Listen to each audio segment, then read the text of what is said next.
وكل مجاهد لله بأهل البدر يا الله صلاة الله سلام الله على طه رسول الله صلاة الله سلام الله على ياسين حبيب الله إلهي سلم الأمة من الآفات والنقمة ومن هم ومن غمة بأهل البدر يا الله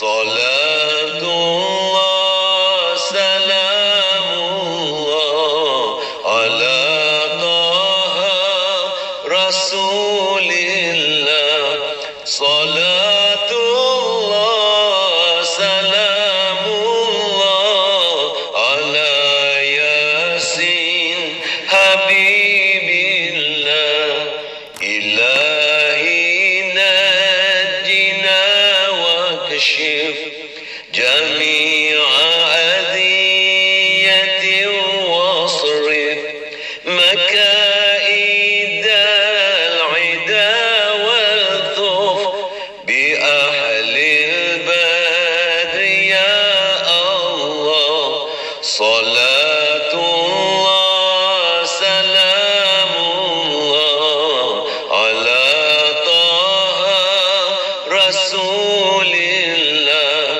صلاة الله سلام الله على ياسين حبيب الله إلهي اغفر وأكرمنا بنيل مطالب منا ودفع مساءة عنا بأهل البدر يا الله صلاة الله سلام الله على طه رسول الله صلاة الله سلام الله على ياسين حبيب الله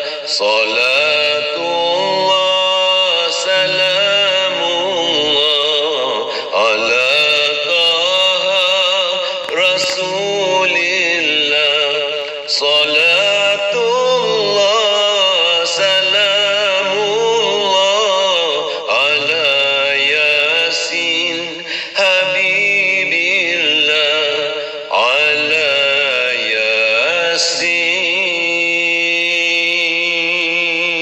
ياسين حبيب الله.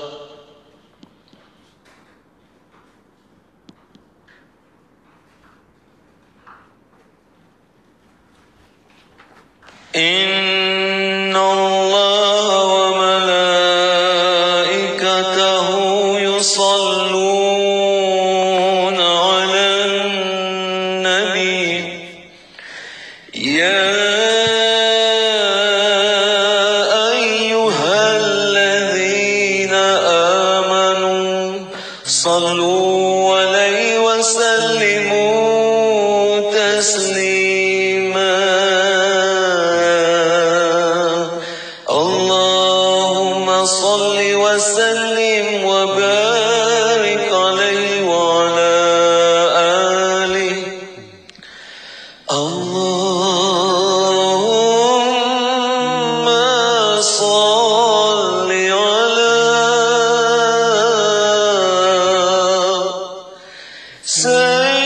سيدنا محمد عبدك ورسولك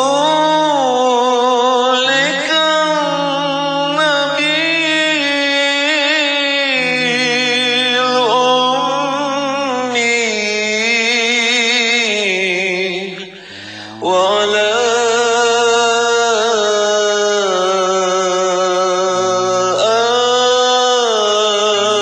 آله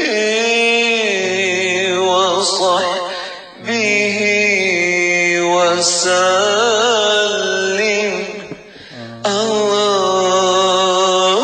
اللهم صل على سيدنا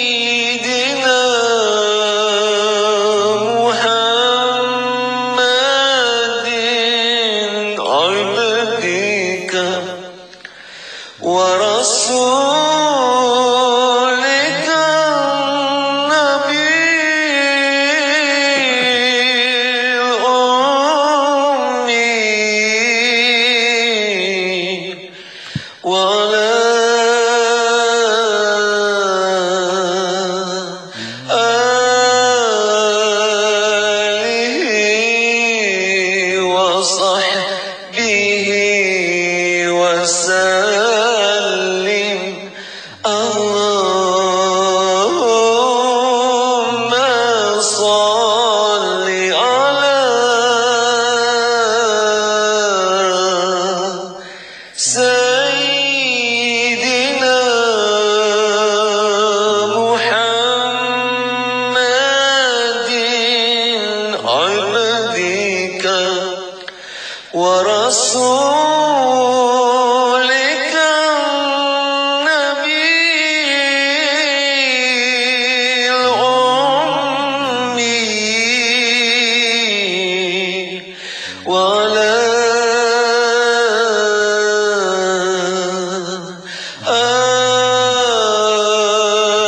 آله وصحبه وسلم الله. بسم الله الرحمن الرحيم. السلام عليك يا رسول الله. السلام عليك يا نبي الله. السلام عليك يا حبيب الله. السلام عليك يا سيد المرسلين. السلام عليك يا إمام المتقين. السلام عليك يا خاتم النبيين. السلام عليك وعلى آلك الطاهرين.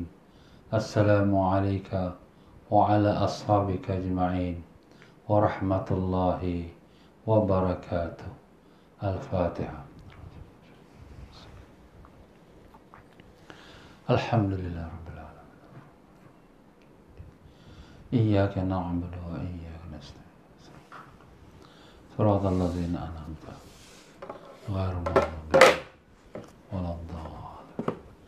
بسم الله الرحمن الرحيم. الحمد لله رب العالمين. اللهم صل وسلم وبارك على سيدنا محمد وسلم. اللهم افتح علينا وعلى ذريتنا فتوح على رزقنا. اللهم علمنا ما ينفعنا وانفعنا بما علمتنا وزدنا علما. اللهم يا معلم إبراهيم علمنا، يا مفهم سليمان فهمنا. سبحانك لا علم لنا إلا ما علمتنا إنك أنت العليم الحكيم. ولا حول ولا قوة إلا بالله العلي العظيم. إلهنا أنت مقصودنا ورضاك مطلوبنا، أعطنا محبتك معرفتك. وصلى الله على سيدنا محمد وعلى آله وصحبه وسلم. والحمد لله رب العالمين. Muslimin dan muslimat rahimakumullah. Assalamualaikum warahmatullahi wabarakatuh. Alhamdulillah, syukur kita pada Allah Ta'ala dengan limpah kurnia taufik hidayatnya telah diperkenankan kita semua berada dalam petang yang mulia ini, hari Khamis, petang yang Jumaat, di mana kita berada dalam majlis ilmu. Dalam majlis kita mengikuti pengajian kitab Fiqhul Ibadat menurut mazhab Al-Imam Syafi'i rahimahullah ta'ala. Ya tuan-tuan dan puan-puan semua, apa khabar? Alhamdulillah, mudah-mudahan Allah panjangkan umur semua dalam sihat walafiat, ditanamkan iman dan taqwa, dibukakan pintu ma'rifat, dimatikan dalam iman, dalam Islam, dalam husnul khatimah, dan ditemukan kita dengan Rasulullah sallallahu alaihi wasallam, mendapat barakah dan syafaat baginda. Allahumma amin ya rabbal alamin. Ya para jemaah yang dimuliakan Allah, Pada petang ini kita menyambung kembali dalam kitab Fiqhul Ibadat kita, yang di mana kita telah sampai dalam membicarakan bab tayamum. Ya, tuan-tuan dan puan-puan rahimakumullah. Jadi marilah sama-sama kita bacakan Fatihah kepada junjungan besar Nabi kita Rasulullah sallallahu alaihi wasallam, dan juga sekalian para ahli keluarga yang dikasihi, dan sekalian para sahabat yang diridai, dan demikian juga kepada sekalian para tabi'in dan tabi'in, para alim-alim ulama kita, bil khusus al-Imam Syafi'i rahimahullah ta'ala, dan juga kepada semua para guru dan masyayikh, sampailah kepada guru kita yang mengarang kitab ini, iaitu Al-Habib Sayyid Muhammad Amin bin Idrus bin Abdullah bin Umar bin Syekh Abu Bakar bin Salim, yang berguru kepada Habib Zain bin Ibrahim bin Zain bin Semit, kedua-dua mereka yang masih hidup di kota Madinah. Semoga Allah panjangkan umur kedua mereka dalam sihat walafiat, dan dilindungi daripada sekalian perkara yang tak diingini, dan semoga Allah Ta'ala tinggikan darjat semua guru-guru kita, para masyayikh kita, dan dilimpahkan rahmat kepada roh-roh mereka, dan dikurniakan berkat ilmu mereka kepada kita untuk dimanfaatkan dunia dan akhirat. Ala hazinatis salihah wa ila hadratin Nabi Sayyidina Muhammadin sallallahu alaihi wasallam. Al-Fatihah. A'udzubillahi minasyaitonir rajim. Bismillahirrahmanirrahim. Alhamdulillah rabbil alamin arrahmanir rahim maliki yaumiddin. Iyyaka na'budu wa iyyaka nasta'in ihdinas siratal mustaqim. Siratal ladzina an'amta 'alaihim ghairil maghdubi 'alaihim waladdallin. Alhamdulillah para jemaah sekalian, pelajaran kita pada hari semalam kita telah menyebutkan daripada perihalnya daripada tayamum. Dan kita telah mengatakan kita boleh bertayamum dengan ada beberapa sebab, ya. Antara sebabnya kerana air tak ada, ataupun kerana kita sakit tak boleh kita mengenakan badan kita dengan air, maka kita tayamum. Dan demikian juga ada kalanya kerana air itu diperlukan untuk kita nak buat minum. Jadi dengan itu kita tak bolehlah nak berwuduk, jadi kita boleh bertayamum. Atau kerana air yang kita nak dapatkan tu berada di tempat yang bahaya, ada harimau, ada singa di situ, jadi tak aman kita, tak selamat kita, maka kita boleh bertayamum walaupun air itu dekat tetapi dalam tempat yang bahaya. Begitulah beberapa sebab-sebab yang membolehkan kita bertayamum.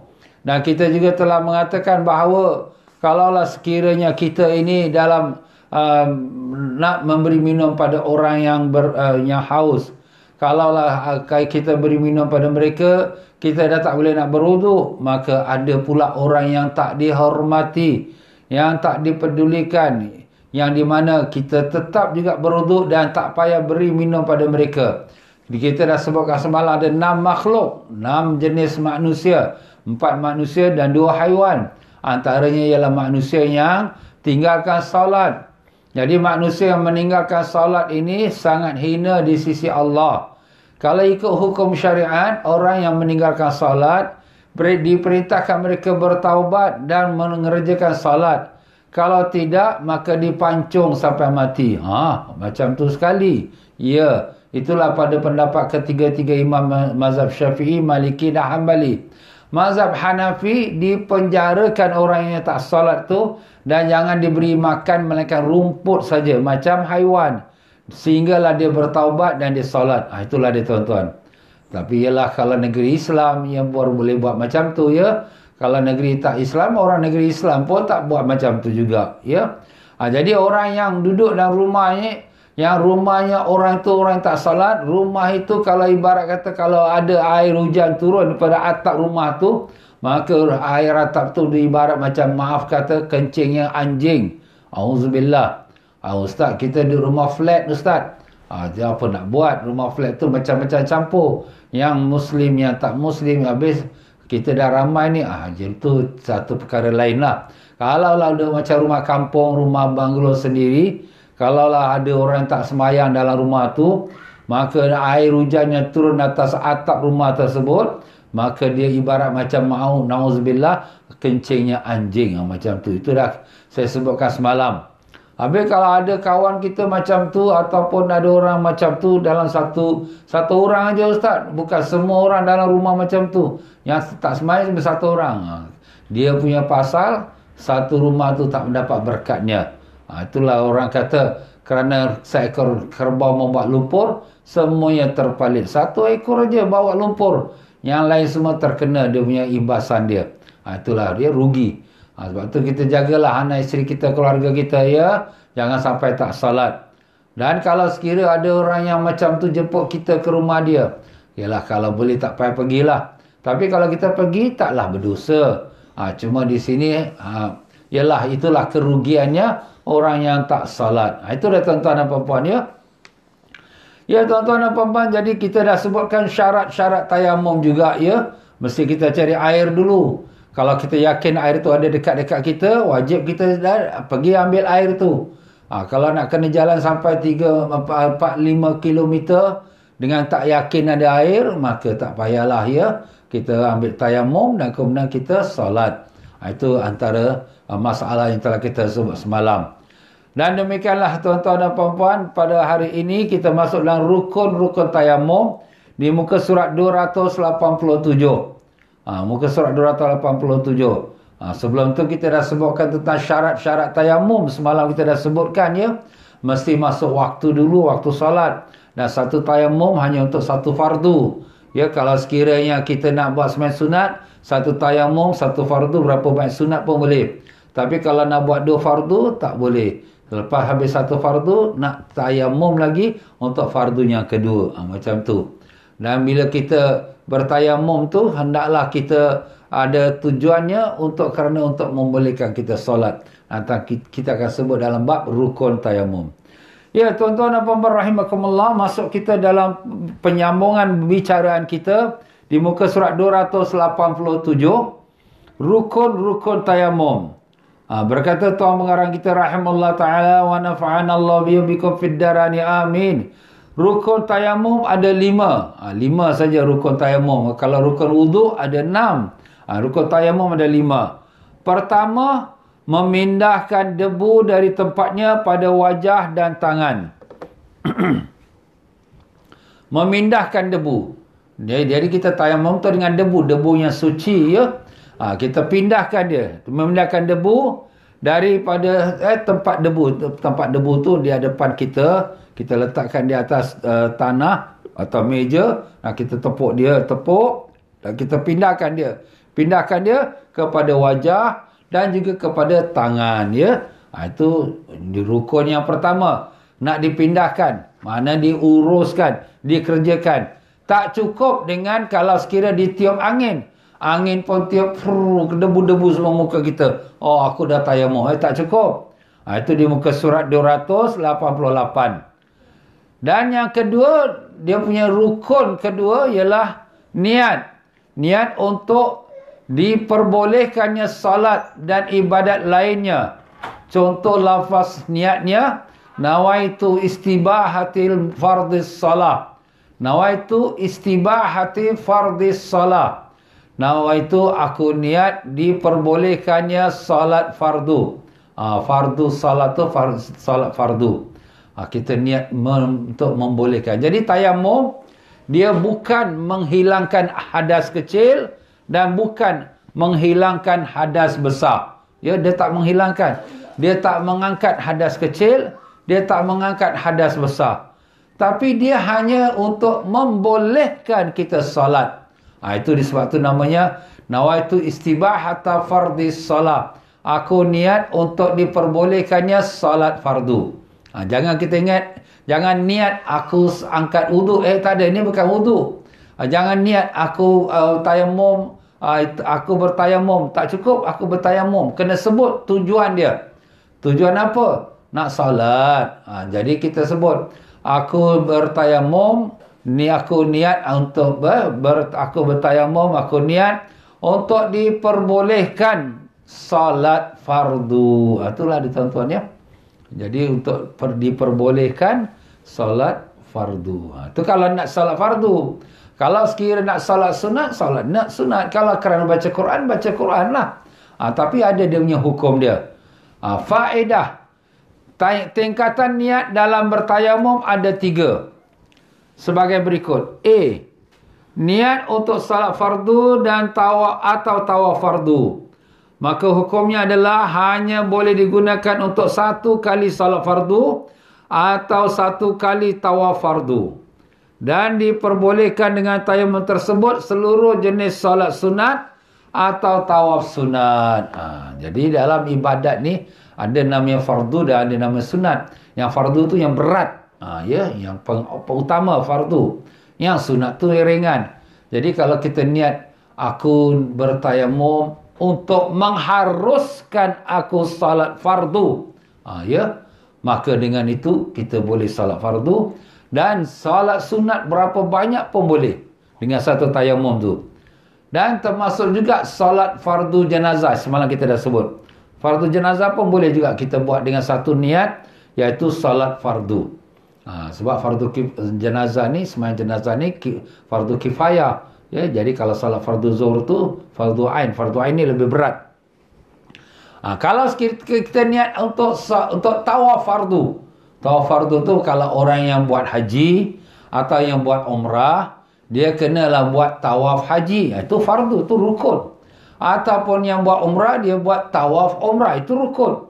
Jadi kalau dia niat aku bertayamum untuk mengharuskan aku tawaf umrah.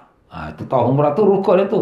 Atau tawaf haji. Itu tawaf haji itu rukun. Nak sebut tawaf haji boleh, nak sebut tawaf fardu pun boleh.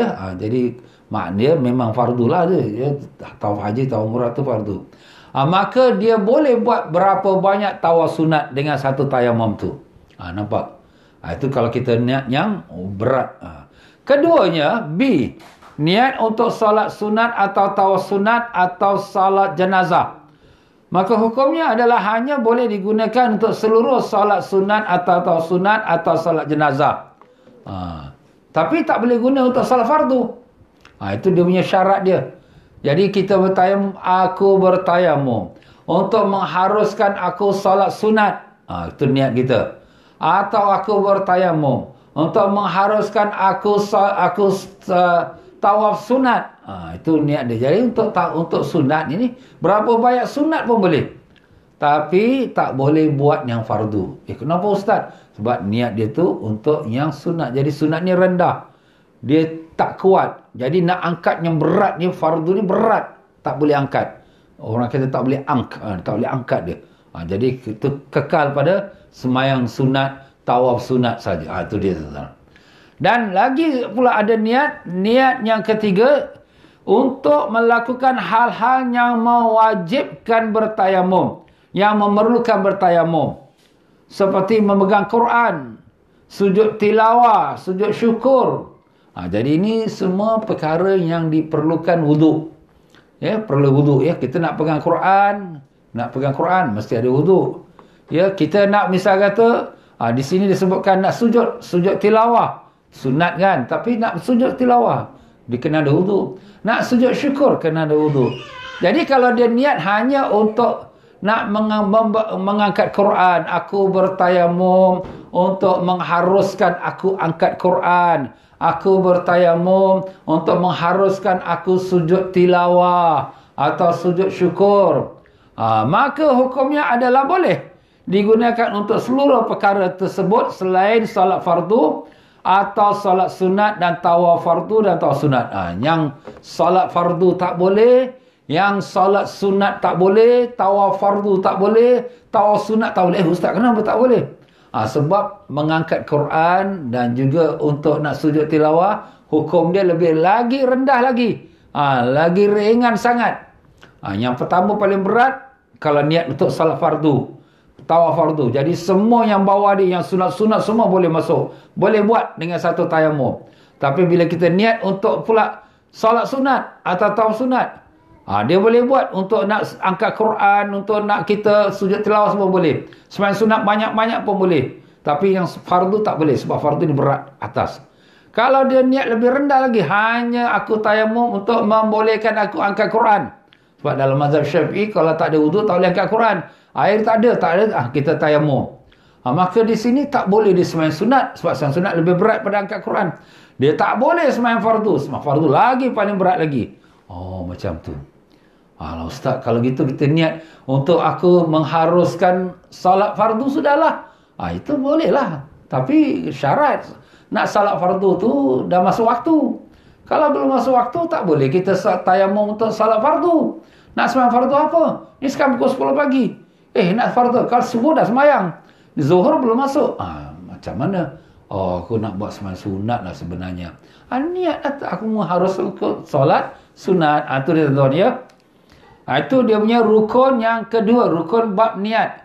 Yang pertama ialah rukun tayamum, memindahkan tanah dan debu kepada muka dan tangan.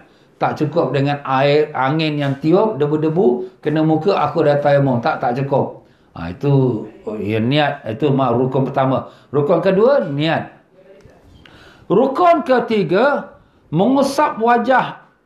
Adapun batasan wajah yang wajib diusap dalam tayamum, iaitu sama dengan batasan wajah ketika berwuduk. Jadi mengusap wajah. Mengusap tu apa? Menyapu. Menyapu dengan mencuci beza. Kalau cuci, dia mesti rata air tu kena seluruh kawasan muka. Apa yang dikatakan wajah, yang muka yang wajib dibasuh dalam wuduk, daripada ubun-ubun kita, anak rambut kita, sampai bawah dagu kita, daripada telinga kanan kita, sampai ke telinga kiri kita. Semua ni dinamakan wajah, wajib dibasuh dalam masa berwuduk. Itu wajib tu mana setiap helai bulu misai ke, kening ke, menggubul mata ke, semua ni mesti basah kena air. Tapi tayamum dia cuma mengusap. Mengusap tu apa? Menyapu. Macam mana ustaz tu? Kita sapu, kita tepuk tapak tangan kita atas debu. Bismillahirrahmanirrahim. Kita pun niat aku bertayamum untuk mengharuskan aku solat fardu. Misal kata. Kemudian bila dah sampai kepada hujung kita punya rambut kita ataupun dahi kita ni, kita letakkan tapak tangan kita. Kita pun sapu dia sampailah merata kepada bawah dagu kita. Ni tak wajib mesti setiap helai rambut kita kena debu. Mesti celah-celah mata kena. Mata sakit lah masuk debu. Tak wajib. Dia cuma disapukan saja. Sapu. Mana kena, yang tak kena lah, tak apa. Bukan wajib mencuci. Dia sapu saja. Itu dia tuan-tuan. Itulah namanya menyapu. Dalam bahasa Indo dia kata mengusap. Kita pun pakai juga perkataan mengusap, tapi jarang lah ya. Kita pakai banyak perkataan sapu. Itu wajib.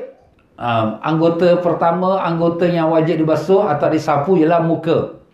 Macam mana wajib basuh waktu wuduk, macam tu wajib kita sapukan dia dengan debu waktu tayamum. Dan yang kelima, yang keempat, rukun tayamum yang keempat, mengusap kedua tangan sampai kedua siku. Jadi macam mana kita dalam wuduk kita wajib membasuh tangan kita daripada ujung jari-jari kita sampailah kepada siku kita. Ni siku. Maka macam tu juga tayamum. Jadi tayamum ni bila kita tayamum, kita pun tepuk atas debu kita, kita tepuk. Tapi sebelum kita nak tepuk tu, jadi tapak tangan kita tu yang mana kita dah sapu kat muka, kita kebaskan sikit. Ya, jangan dia tinggal lagi. Kemudian kita tepuk lagi sekali, tepuk lagi dekat debu tu. Kemudian kita dua tapak tangan kita dah berdebu ni. Kita letakkan tapak tangan kiri kita atas bawah tapak tangan kanan. Kita tarik dia. Tarik sampai bawah siku. Sampai bawah siku, dia corner pula ke depan. Corner ke depan. Corner ke depan, jangan kena tapak tangan. Tapak tangan ni ada debu. Sampailah pada ibu jari, jumpa ibu jari. Sampai ibu jari, jumpa ibu jari. Kemudian, tapak tangan kanan pula ni ada debu ni. Kemudian letak bawah tapak tangan kiri. Tarik dia sampai ke bawah siku. Bawah siku, kemudian tolak ke depan pula. Tolak ke depan, dah sampai bertemu dua ibu jari. Kemudian kita rapatkan dia, masukkan, mencengkamkan jari-jari kita antara satu sama lain. Jadi itu namanya menyapu kedua tangan kita. Daripada ujung jari sampai siku, macam kita wuduk, tapi ini dengan debu. Tapi di sini dia menyapu, bukan menyuci. Kalau cuci, dia kena rata. Air semua kena pastikan satu bulu roma pun tak boleh tinggal. Mesti kena. Bawah-bawah kuku semua mesti kena air. Tapi kita menyapu. Sapu saja. Sapu. Rata gitu. Habis ada bulu tak kena lah. Kita tarik je. Jadi begitulah seterusnya yang belah kiri. Kita pusing ke depan. Kemudian tapak tangan kita masukkan, mencekamkan atas jaringan jari. Alhamdulillah. Itu rukun yang keempat. Rukun kelima yang terakhir. Berterusan di antara kedua usapan tersebut. Berterusan makna bersambung-sambung. Wajah kemudian dua tangan. Jadi maknanya di sini tak boleh kita kata tengah-tengah dah sapu muka, kemudian lepas tu ada telefon, kita berbual pula dengan telefon. Nanti dululah, habiskan tayamum dulu. Dah sapu muka, tepuk lagi, sapu pula tangan. Kena bersambungan. Itu namanya berurutan, ya. Meskipun bertayamum untuk hadas besar dan jika dibalik mengusap tangan terlebih dahulu. Meskipun bertayamum untuk hadas besar. Maknanya kita kalau tak ada air untuk nak berwuduk, kita tayamum. Kita kalau tak ada air untuk mandi hadas besar. Orang perempuan baru habis haid, nak mandi hadas besar tak ada air. Atau orang yang junub, nak mandi hadas besar tak ada air. Pun tayamum juga. Sama juga. Proses tayamum sama. Ustaz, ni saya hadas besar tau. Ya, hadas besar pun awak bertayamum juga dengan ini juga. Sapu muka dan dua tapak tangan. Satu masa sahabat-sahabat yang pulang daripada medan peperangan, maka ada dua sahabat ini dia terkena hadas besar, iaitu Sayyidina Umar radhiyallahu an dengan sahabat nama Ammar bin Yasir radhiyallahu anhuma. Dua-dua terkena hadas besar. Jadi dah masuk waktu subuh nak salat. Maka Ammar bin Yasir dia berijtihad. Kalaulah aku tak ada air untuk wuduk, aku sapu muka, sapu tangan, tayamum. Kalau tak ada air untuk mandi hadas besar, jadi nak kena seluruh badan. Dia pun bergolek atas debu padang pasir. Bergolek. Nak kenakan debu seluruh badan dia. Depan semayang subuh lah. Sayyidina Umar radhiyallahu anh dia tak semayang subuh. Kenapa? Dah tak ada air. Masa tu aku junub. Jadi masa tu belum lagi cerita hukum tentang kalau orang junub pun bertayamum, tak ada, belum turun ayat lagi. Jadi dengan Sayyidina Umar pun tawakuf. Dia tak buat apa-apa. Dia pun tak solat. Kemudian lepas tu sampai ke Madinah Munawwarah. Untuk Ammar bin Yasir, Nabi pun nasihatkan dia, adalah cukup bagi kau hanya bertayamum, sapu muka, sapu tangan. Macam tu juga? Sama. Masya Allah. Jadi itulah dia tuan-tuan ya. Tapi ada masalah ni akan nanti kita bicarakan lagi tentang masalah orang yang tak menemui air ataupun tempat wuduk. Apakah dia nak solat ke tak solat ke, itu nanti kita akan cerita. Tapi nak ceritanya bahawa orang yang berhadas besar, kalau tak menemui air, dia punya tayamum sama macam orang yang nak berwuduk. Kalau tak ada air, sama tayamum cuma muka, cuma tapak tangan. Cuma di sini niat dia tu bukan nak mandi hadas besar. Dia niat sama macam niatnya untuk orang yang nak bersolat. Aku bertayamum untuk bolehkan aku, untuk mengharuskan aku solat fardu. Sama juga. Ya, niatnya pun sama. Ya. Dan jika dibalik mengusap tangan terlebih dahulu, jika diterbalikkan, kita dah sebut tadi, ya, kita kena berurutan. Urutan tu mana ikut dia punya muka dulu, kemudian baru tangan. Tetapi ada orang terbalik pula.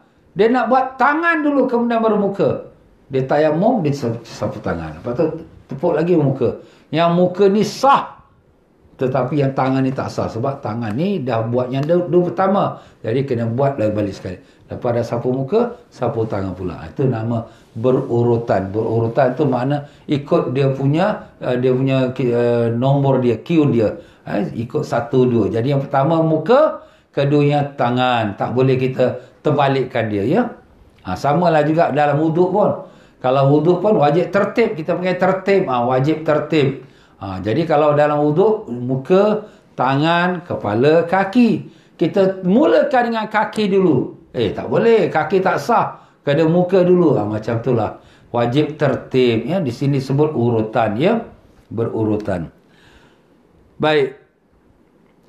Faedah. Muka surat 289. Masalah yang berkaitan dengan niat tayamum. Ni apa dia punya masalah dia?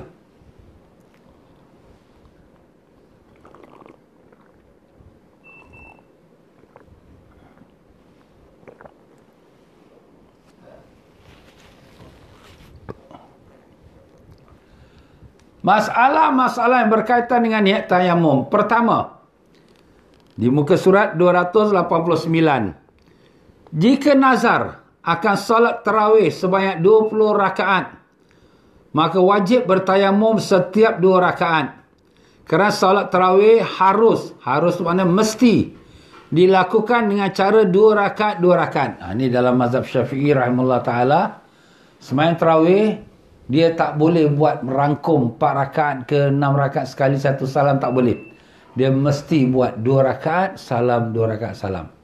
Jadi kalau ada orang tu dah bernazar, dah bernazar lah, ya, nak salat tarawih sebanyak 20 rakaat. Tak ada air, dia tayamum lah. Tapi bila tayamum, aku bertayamum untuk mengharuskan aku salat tarawih. Walaupun disebut 20 rakaat, tapi tetap satu tayamum untuk satu salat tarawih. Sebab dah buat dah. Bila dia buat 2 rakaat, dah selesai dia tarawih dia.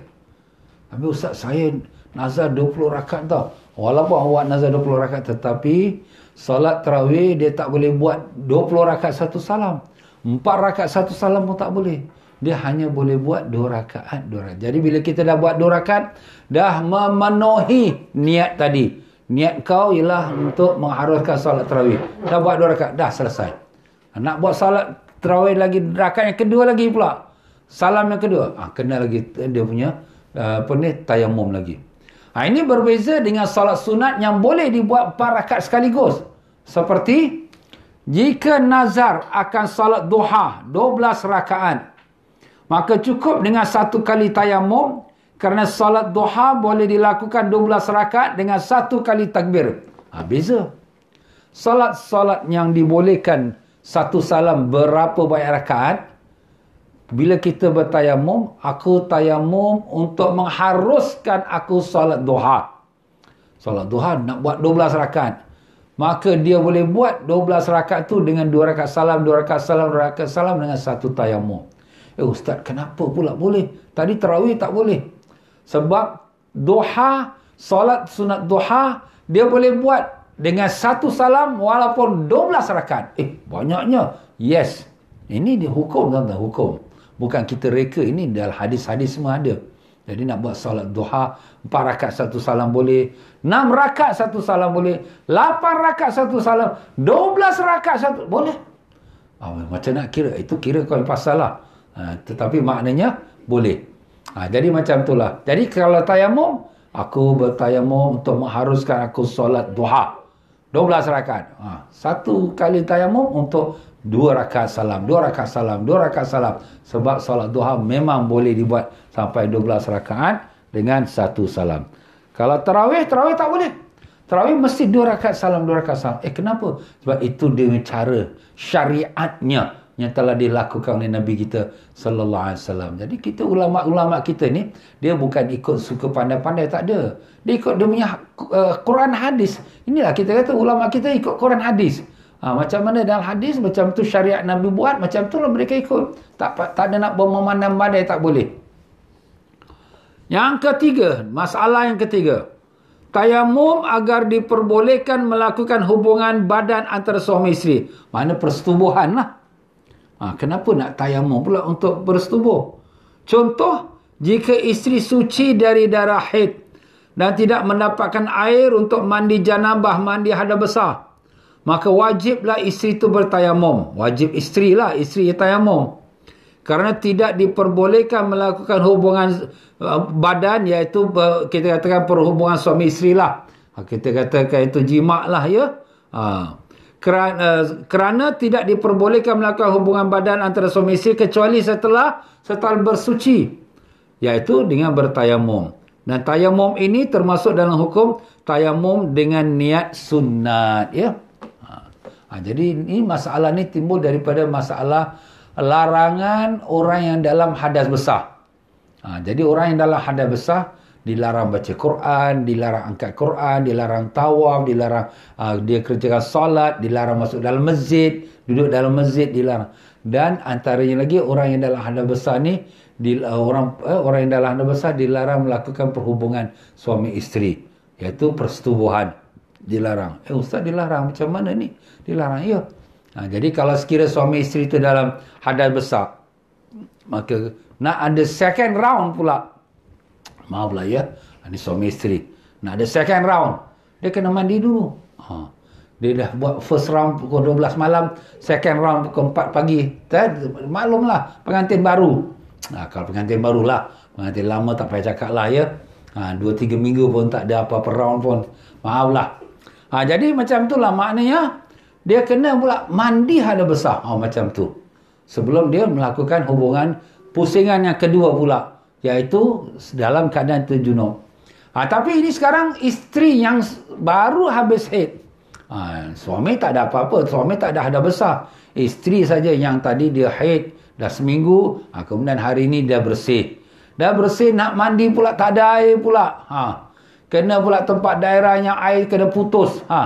Alhamdulillah lah kita ada tempat kita, air ni lancar. Kita syukur ni nikmat ni, air ni lancar ni nikmat. Tapi ada tempat air yang putus.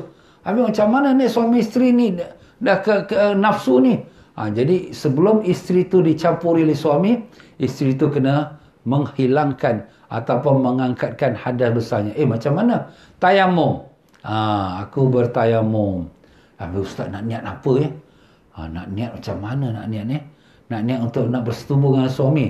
Ataupun niat sunat. Itu dia. Tadi tuan pengarang kita dah sebut. Niatkan sunat.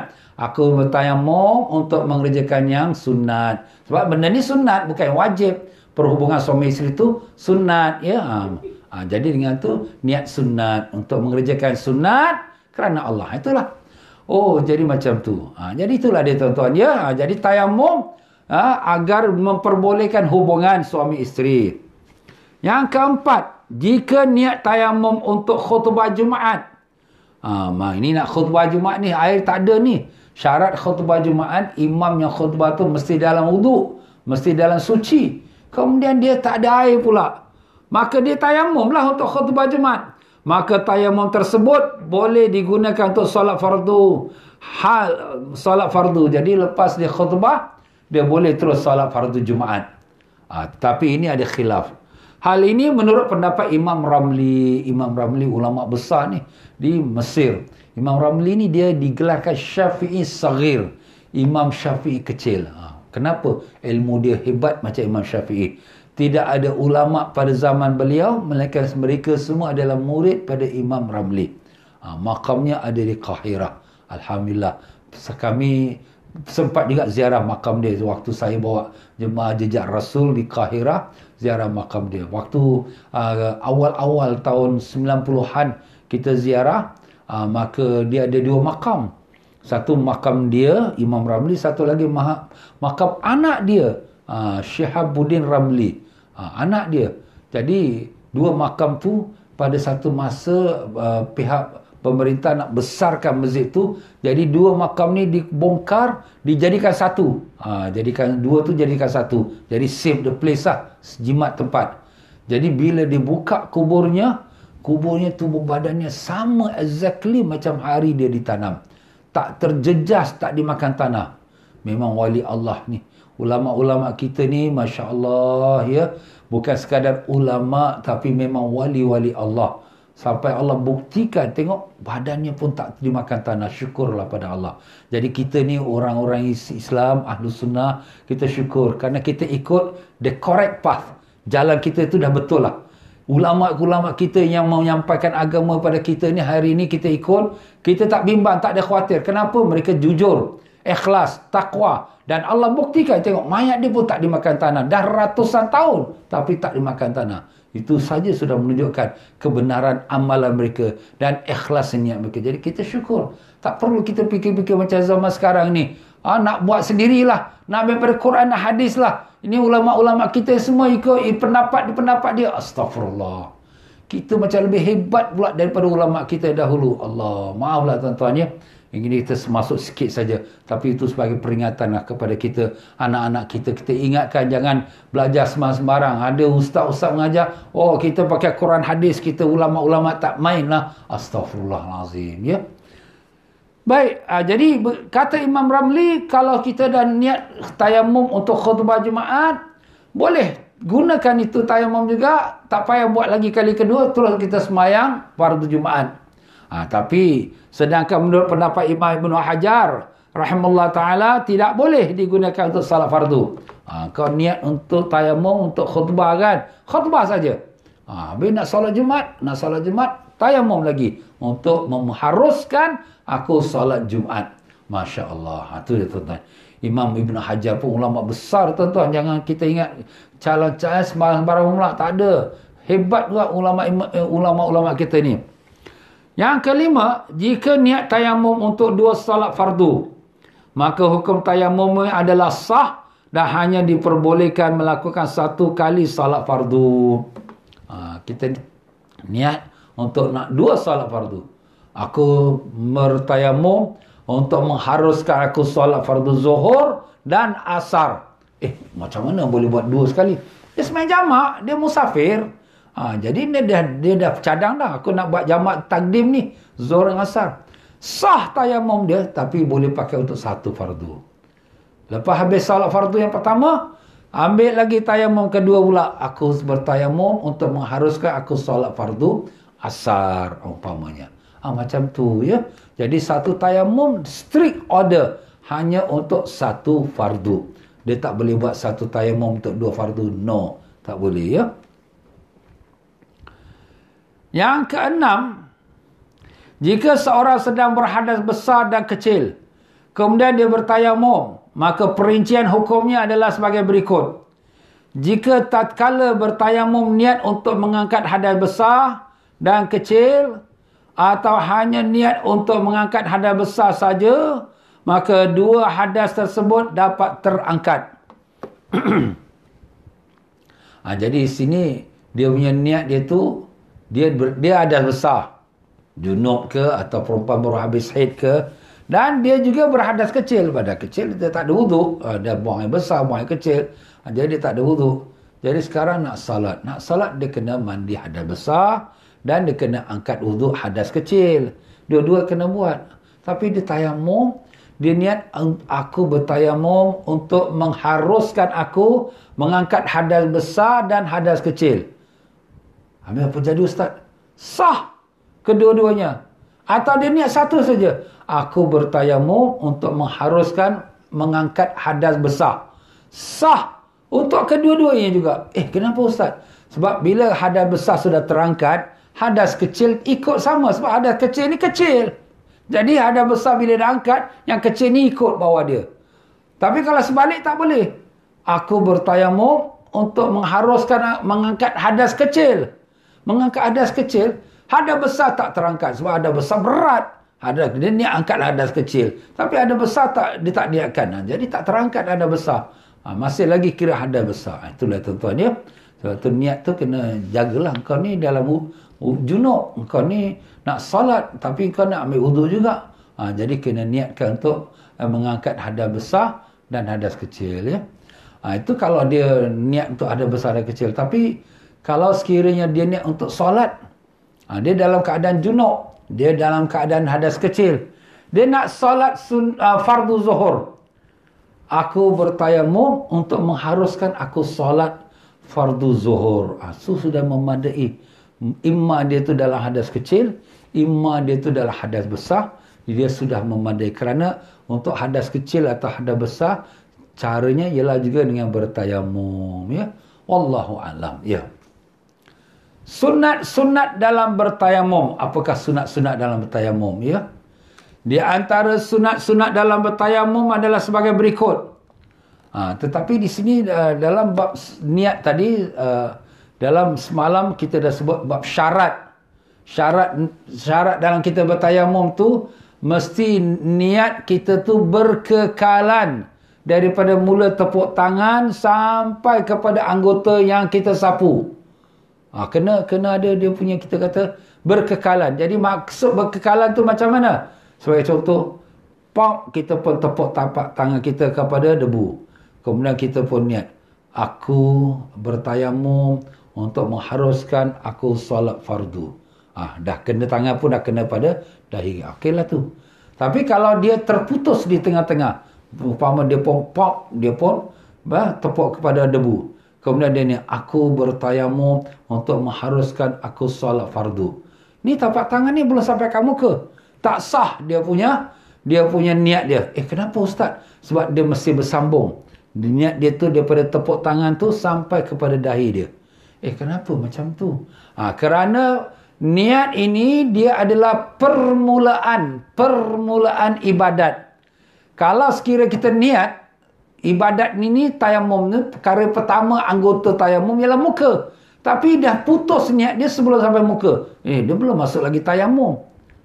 Jadi dia kena sampaikan tanah tu ke muka kita. Daripada mula kita tepuk bismillah, kita tepuk aku bertayamum untuk mengharuskan aku solat kerana Allah. Dahi tangan kita pun dah sampai ke dahi kita. Okey, itulah dia tuan-tuan. Itu dia punya syarat lah. Sehingga ingatkan balik pelajaran semalam syarat tu ya.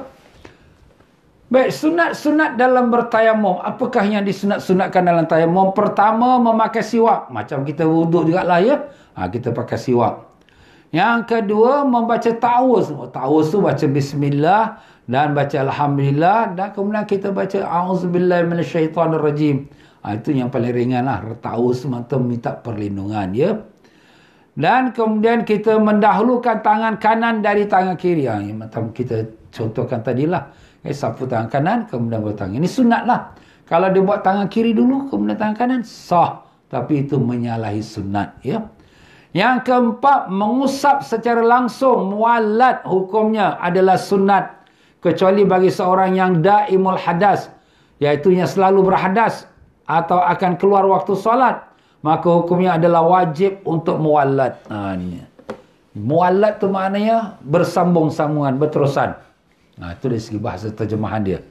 Jadi kalau sekiranya orang yang bertayamum, lepas dia tepuk, dia sapu muka dia, jangan lengah-lengah. Sunatlah lepas tu terus ikuti tepuk dan sapu tangan. Ini sunat. Jangan dilengahkan. Tapi ini kalau kita dalam waktu yang panjang, zuhur lagi lambat lagi habis. Tapi kalau zuhur tinggal lagi 5 minit, apa ni kau lengah-lengah bertayamum? Ni lagi 5 minit zuhur nak habis. Cepat-cepat. Itu menjadi wajib bermualat berterusan. Ataupun kerana dia tu daimul hadas. Daimul hadas tu apa? Yang selalu keluar angin, kentut-kentut. Atau yang selalu keluar kencing-kencing. Itu daimul hadas. Sentiasa dalam hadas. Atau perempuan yang istihadah, yang darah penyakit lah, yang selalu keluar. Walaupun dah habis haid dia, tapi masih keluar. Jadi orang seperti ini, dia tak boleh lengah-lengah. Lepas sapu muka, lepas tu tepuk lagi, sapu tangan.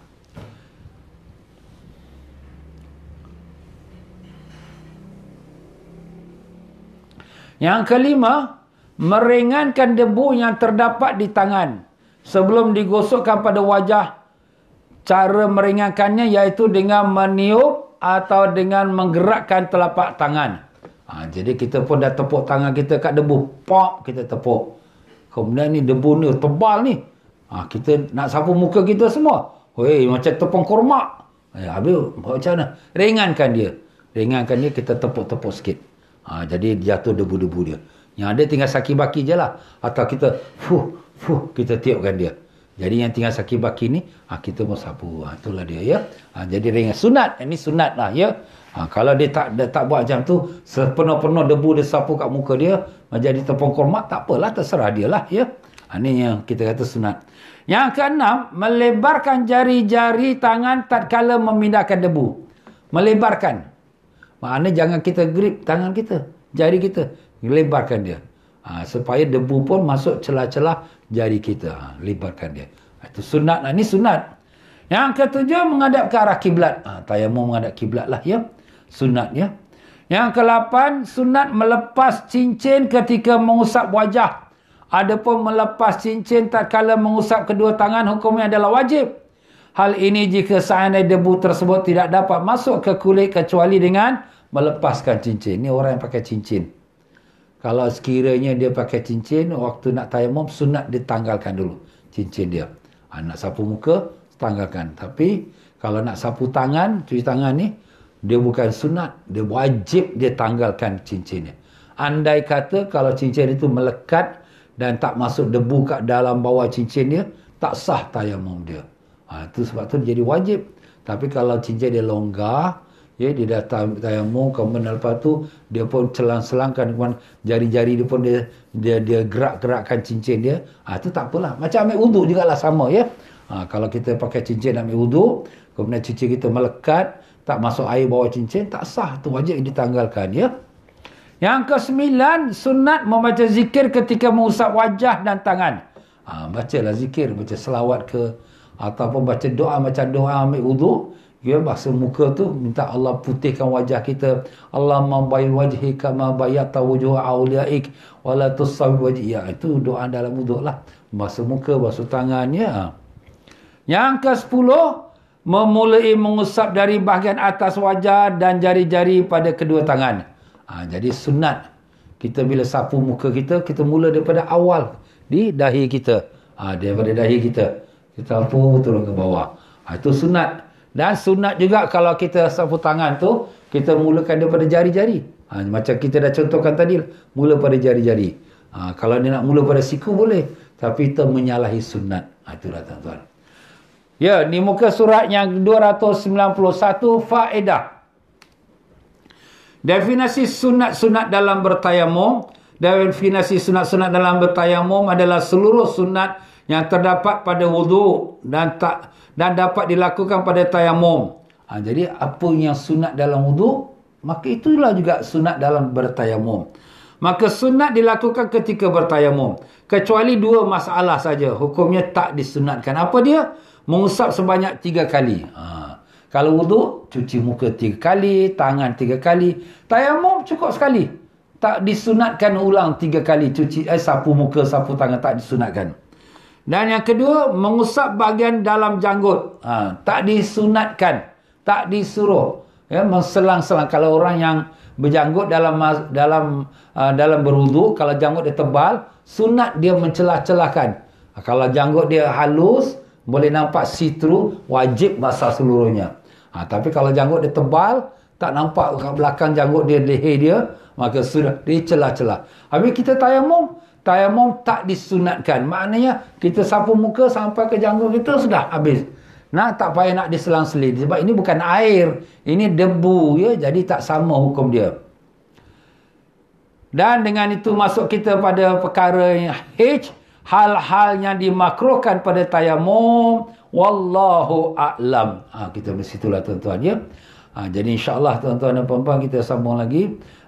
Cuma besok hari Jumaat, insya-Allah kalau hari Jumaat kita membaca tentang keagungan Nabi kita Rasulullah SAW lah lepas asar ya. Ada juga permintaan ke teman-teman kita untuk kita baca bab hari kiamat. Hari tu kita dah baca dah ya.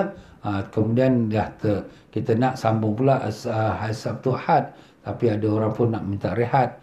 Tapi ialah kita tengok, kalau sekira Sabtu Ahad ini saya tak ada apa-apa masalah, saya akan sambung. Tetapi kalau saya tak sambung bab kiamat, saya akan maklumkan ya. Itu tengok pada keadaan lah ya. Apa-apa pun nanti saya akan masukkan dalam Telegram. Jadi kalau siapa yang miss pada waktu saya menyampaikan bab kiamat petang Ahad atau petang Sabtu, anda boleh refer balik di recordingnya. Tak ada apa-apalah. Yalah itulah dia tuan-tuan dan puan-puan, insya-Allah. Ya, kita pun banyak faedah yang nak kita sampaikan, bukan sekadar fardu ain saja, banyak perkara. Jadi dengan itu kita berkongsilah ya. Yalah itulah tuan-tuan dan puan-puan untuk petang ini. Saya ucapkan ribuan terima kasih kepada mereka yang telah derma kepada orang fakir miskin. Orang fakir miskin itu ucapkan banyak-banyak terima kasih.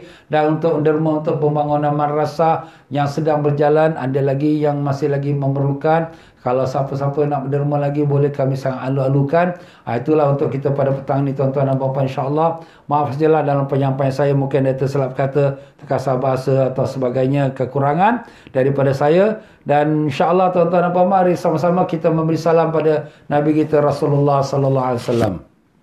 Sallallahu ala Muhammad sallallahu alaihi wasallam. Sallallahu ala Muhammad sallallahu alaihi wasallam. Allah ya Nabi salam alaika, ya Rasul salam alaika, ya حبيب سلام عليك صلوات الله عليك الله يا نبي سلام عليك يا رسول سلام عليك يا حبيب سلام عليك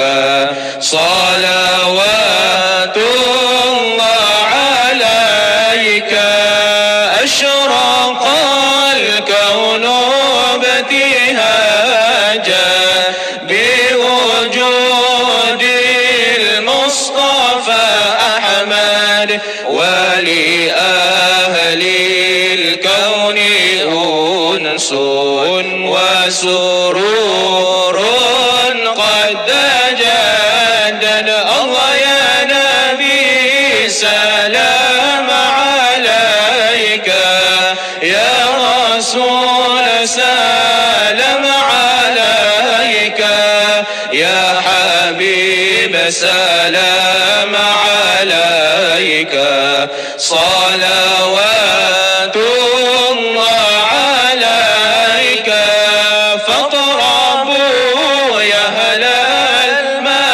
المثاني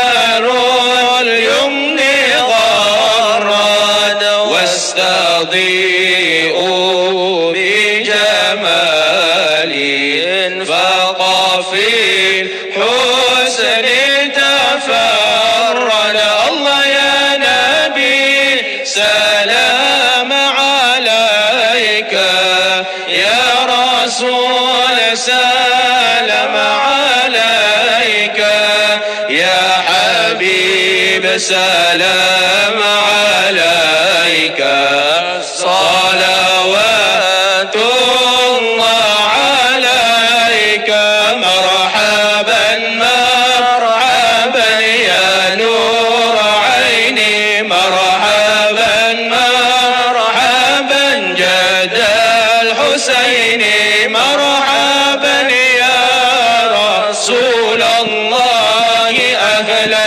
مرحبا بك إن بك نسعد مرحبا مرحبا يا نور عيني مرحبا مرحبا جد الحسين مرحبا وبجاه يا إلهي مرحبا جود وبلغ كل مقصد مرحبا مرحبا يا نور عيني مرحبا مرحبا جد الحسين مرحبا واهدنا نهج سبيلي مرحبا كي به نسعد ونرشد مرحبا مرحبا يا نور عيني مرحبا مرحبا جد الحسين ربي فاغفر لي ذنوبي يا الله ببركات الهادي محمد يا الله ربي فاغفر لي ذنوبي يا الله ببركات الهادي محمد يا الله ربي بلغنا بجاهه يا الله في جوار خير مقعد يا الله ربي فاغفر لي ذنوبي يا الله ببركات الهادي محمد يا الله وصلاة الله تغشى يا الله أشرف الرسل محمد يا الله ربي فاغفر لي ذنوبي يا الله ببركات الهادي محمد يا الله وسلام مستمر يا الله كل حين يتجدد يا الله. ربي فاغفر لي ذنوبي يا الله. الهادي محمد يا الله. طلع البدر علينا من ثنيات الوداع وجب الشكر علينا ما دعا لله داع. أيها المبعوث فينا جئت بالأمر المطاع جئت شرفت المدينة مرحبا يا خير داع. طلع البدر علينا من ثنيات الوداع وجب الشكر علينا ما دعا لله داع. صلى الله على محمد صلى الله عليه وسلم. صلى الله على محمد صلى الله عليه وسلم. صلى الله على محمد صلى الله عليه وسلم. اللهم صل وسلم وبارك عليه وعلى آله. اللهم صل وسلم. Sallallahu alaihi wasallam. Allahumma salli wa sallim. Alhamdulillah, tuan-tuan dan puan-puan rahimakumullah. Itu saja untuk kita pada petang ini. InsyaAllah para jemaah sekalian, bagi mereka yang ada masa ke lapangan pada malam ini, ada pengajian kita Al-Hikam di Masjid Al-Istighfar lepas pada Isyak jam 9 malam insya-Allah. Sekian saja, saya minta maaf apa-apa kekurangan. Mari sama-sama kita baca Fatihah. Semoga dengan barakah Fatihah Allah SWT sembuhkan saudara-saudara kita yang sedang sakit, yang bermohon doa daripada kita, iaitu Haji Ruqayyah binti Yara Ali Khan dan juga Sa'ad bin Alwi dan Abdullah bin Harun dan Hamidah binti Mahmud, Ja'far Ma dan juga yang lain-lain yang mohon doa daripada kita. Semoga Allah beri mereka sehat walafiat dan kesabaran, dan semua kita yang sedang sakit juga dan saudara kita yang sedang sakit, semoga Allah berikan kesabaran dan kesembuhan dengan niat tersebut ala hazrat niat salihah ila hadratin Nabi Sayyidina Muhammad sallallahu alaihi wasallam. Al-Fatihah. A'udzubillahi minasyaitonir rajim. Bismillahirrahmanirrahim. Alhamdulillahirabbil alamin arrahmanir rahim maliki yaumiddin. Iyyaka na'budu wa iyyaka nasta'in ihdinas siratal mustaqim. Siratal ladzina an'amta 'alaihim ghairil maghdubi 'alaihim waladdallin. Amin. Sekian saja tuan-tuan dan puan-puan rahimakumullah, wabillahi taufiq wal hidayah. Wassalamualaikum warahmatullahi wabarakatuh.